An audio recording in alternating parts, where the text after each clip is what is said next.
They say the potential for greatness lies within each of us. I have with me today a man who embodies that indomitable human spirit that can overcome the impossible. It is a great pleasure and honor for us to have the 11th President of India, Dr. Abdul Kalam, with us here today. Thank you, Daniel. Very nice. Dr. Kalam, I'd like to start at the very beginning. What made you different as a young man living in Rameshwaram that perhaps brought you to where you are today? Well, since you are asking about Rameshwaram, long ago, 1941, British India, British were ruling. Ceylon also, Ceylon were there. They were ruling and ruling India also. So I was studying in a primary school, a small thatched school in British India. I was in 5th class, that is 10-year boy. And that's a great teacher. Of course, number of teachers were there. One teacher I consider is my mentor. His name is Subramania Iyer, 1941. 5th class teacher. He will come to class. When he comes to the class, he was radiating knowledge because he's a scholar in Sanskrit, in Tamil, and a great teacher in science. And he was radiating purity of life as a teacher because he's a Gandhian. And purity in life I can see in him. So as a 10-year boy, he was my role model. Beautiful role model for knowledge and purity of life. Your teacher, I'm sure, inspired you, but there must have been a quality within you that made you rise up above the rest. Can you talk to me about that, Dr. Kalam? For me, one person, as I already told you, Subramania Iyer. He taught me that you must have a dream in life. A dream in life. Then my parents, they taught me there is not a dream alone sufficient. You have to acquire knowledge. Acquire the knowledge. And then I worked under one Professor Brahmprakash. He was my I worked with him, and he taught me that you have to do the hard work. When people were sleeping, you must be gathering knowledge and output action. Then I had another great person, I worked with him, Professor Satish Dhawan. He taught me that problem, you should not be afraid of problem. You should become the captain of the problem, defeat the problem and succeed. So you will see there are 4 elements in my life influence. Great aim for my teacher. Then to have a great aim, to achieve it, you have to acquire the knowledge. It's not sufficient acquiring the knowledge also. Then you have to work. And then problem will come when you work. Anyone will experience problem. Problem should not become your captain. You should become the captain of the problem, defeat the problem and succeed. So this is the chain reaction in my life. Aim, acquire knowledge, hard work, and don't be afraid of the problem. Defeat the problem. These 4. Dr. Kalam, millions of Sri Lankans, especially young children, are watching this interview. They're listening to you right now. And many of them are waiting for opportunity. Can you discuss your thoughts on making the best of opportunity, whatever it might be? My idea is to see that I propagated an idea yesterday, how we should eliminate fossil fuel. Because every liter of oil You all have come in the car today, or a jeep, or something. But remember, 1 liter of the oil, petrol or diesel, what you use, generate 2 kilograms of carbon dioxide. Throughout the world, they are generating 30 gigatons of the carbon dioxide every year and damaging the planet Earth. So, I am a promoter of energy independence. I am promoting energy independence, go away from fossil fuel, use solar power and also wind power and nuclear power and biofuel. Yesterday, your minister, Honorable Minister Chambika, he has organized yesterday evening energy empowers the nation, Sri Lanka. That's the point I said. Time has come. We move away from fossil fuel to the clean fuel like solar power, wind power, nuclear power and biofuel. The kind of transformation that you're talking about requires not just innovation but transformational innovation. It requires every level of a society to start thinking about innovation. Can you share your thoughts on how Sri Lanka as a nation can begin moving towards becoming a nation that thinks innovation? The innovation can take place from anywhere. It can come from a school laboratory, college laboratory, or industrial complexes, or fisherman hut, or a farmer's house. Anybody can innovate, and that innovation should be captured. In India, we have got what is called National Innovation Foundation. This National Innovation Foundation has a certain budget. Every year they look for grassroots innovators. Grassroots innovator means it is not only urban innovators. The rural area also innovators will be there. So they try to locate. They locate 200, 300 people every year. Finally, they recognize 20 innovations and they give award every year. I am getting involved in that. It's good you asked the question. So I want to tell you, Sri Lanka, with this sea all around, water, and the beautiful sunshine and wind, it can innovate. It can innovate many areas. Only there should be academic institutions, and the leaders should be conscious about the importance of innovation. See, you see this light, the bulb is there. When the bulb and the light, when you see, you remember Thomas Alva Edison. Because Thomas Alva Edison, as a boy, he has used in New York oil lamp. But the boy said, I want to see the whole New York electrified, but he has electrified the whole of the world. Like that in India also, like Sir C.V. Raman or Srinivasa Ramanujan, mathematician, the people were discoverers and inventors. Every nation has got.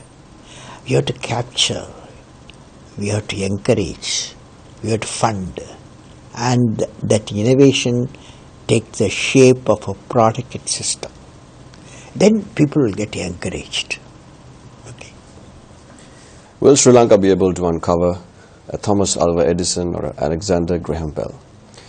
We'll talk more to Dr. Kalam right after this break. Stay with us.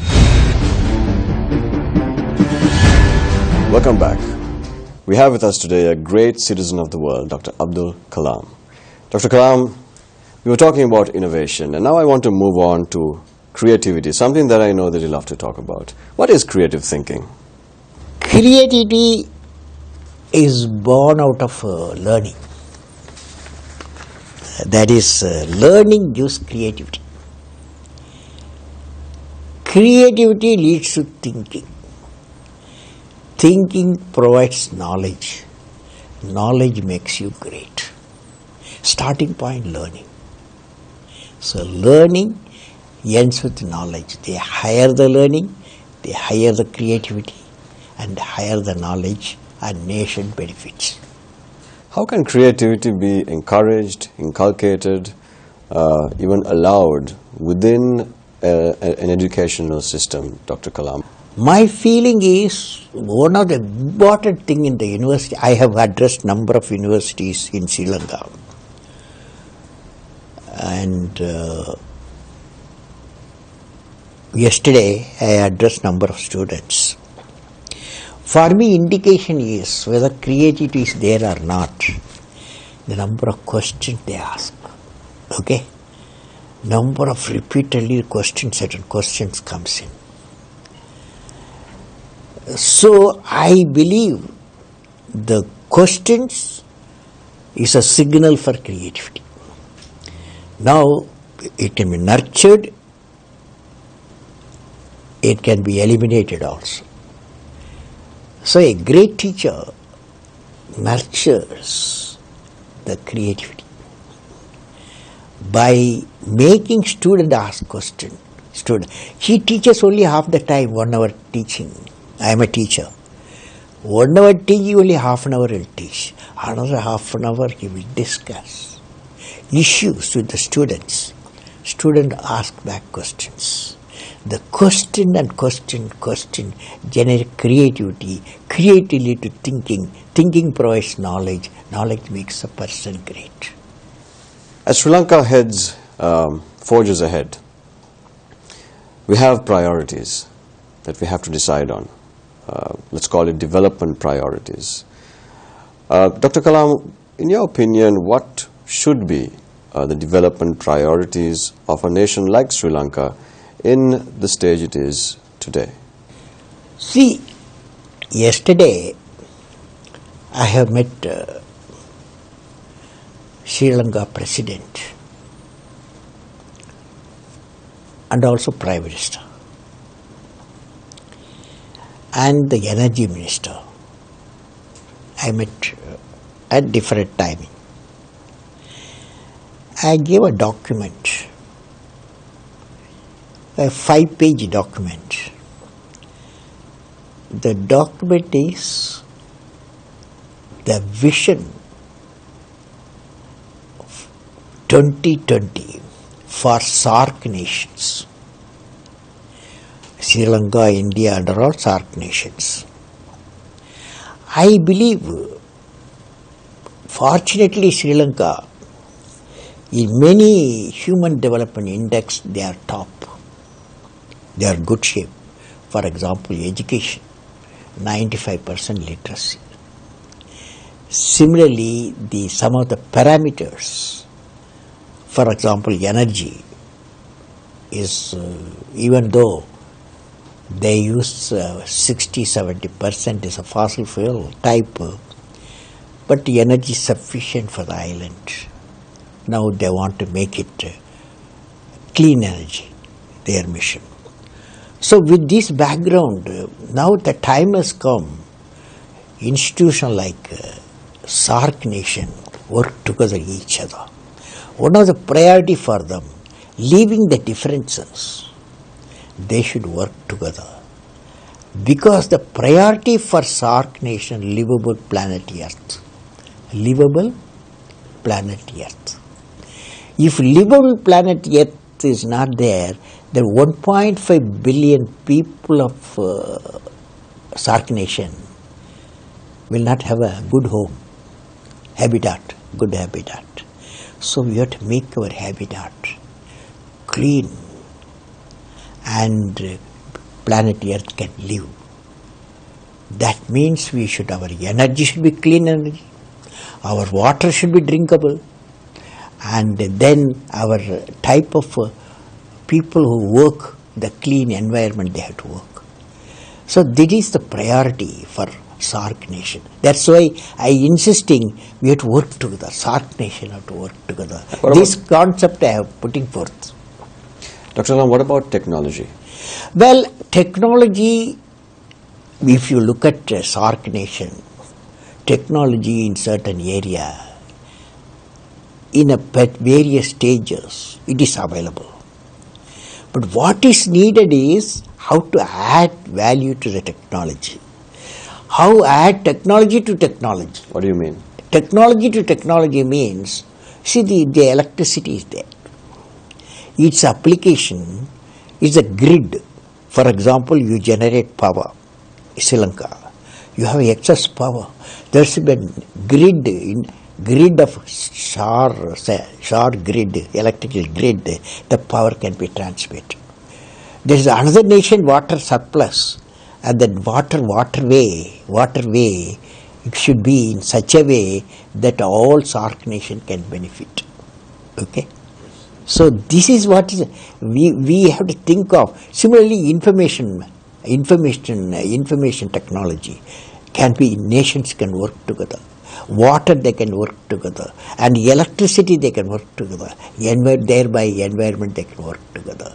Then there will be value addition to the people of that region. Do you think that technology is leveling the playing field? Do you think it's opening out opportunities for segments of society that never had the opportunity before? See, I believe if you take few technology, information technology, biotechnology, nanotechnology, this is going to make a big change in our lives. But the biggest challenge will be that when they combine together. It's called convergence of technology, information, nano, bio. There is convergence of technology, you are doing the value addition in discovery. For example, a nano robot, it needs all the three technologies. Nano robot is expected. You can program it. Once you inject in the body using the three technology, it tries to locate where is the cancerous cell and it treats the cancer cell or any other diseased cell. And then it gets digested because it's DNA based. The robot is a DNA, nano robot is a DNA based. Three technology involved there, bio, nano, info. So you find the new dimension going to come. Sri Lanka may have information technology, India may have, or some other country may biotechnology. Some other country will have a nanotechnology, nano, info, they have to combine. The convergence of technology, is this the new benchmark for Sri Lanka? We'll talk more to Dr. Kalam right after this break. Stay with us.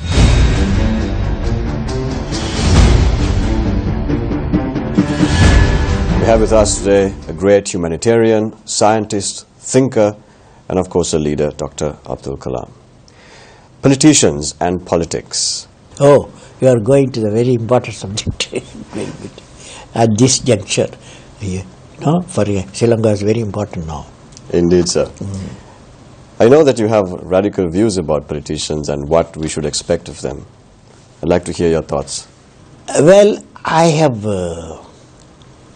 addressed my parliament when I was a president in India, 2007. I have addressed joint session of Rajya Sabha and Lok Sabha. More than about 650 members. I said that we need a change, our political philosophy. I defined politics equal to political politics plus developmental politics. What is political politics? What is development politics? Political politics deals with the election of parliament members. You are going through election, I think, in August sometime. August 17th, sir. August 17th you are going. So at right time, right type of question you asked. Okay. Now political politics the political parties vie each other, try to see they get elected, so parliament members will do a lot of politics. That's called political party. Naturally, he has to market his party. And no, nothing wrong in it, but each party marketing its party for political politics. The development politics, the parliament members stand for a constituency. He promised development politics, the parliament member, he promises, I am going to do next 5 years. These are the improvement I will do. First, the water bodies, all water bodies I activate. All the trees today, so many trees are there, I will 10 times will increase the trees. So that beautiful environment will be there. Then number of small scale industries today, so many, I will create, add technology to the small scale industries. Like that, he will say in development politics, what are the constituency improvement the politicians will do.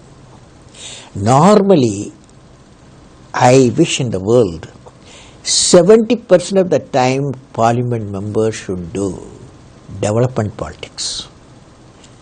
30% of the time they should do the political politics. But they do reverse. Not only in Sri Lanka, not only in India, everywhere throughout the world. 70% they do political politics, 30% they do the development politics. So I am advocating that you reverse it. Let the parliament promise in 5 years, my period MP, I will do the development of my constituency. Every parliament member say what you will do.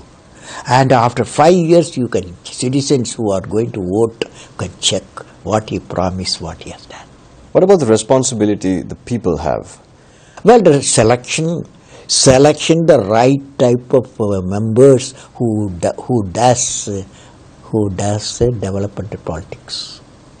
Constituency, what he promised, what he has done. After 5 years, they will know, because the media like yours, you are going to say, this is the promise he has made, this is the promise he has done. Next time, they will select the right type of guy. Dr. Kalam, you've spoken about e-elections. Can you expand on this very quickly? See, I visualize the situation. In my country, I have propagated this. One day it may happen. Your country also. What I said, when a man or a woman wants to become a member of assembly or a parliament, the details go to the election commission. Election commission refers to police action and income tax information and the property assets, and every details remotely as accessed. Nobody need to go, nobody has to fill it up. It's all data available. And from that they decide whether he can be elected or she can stand for election. Okay.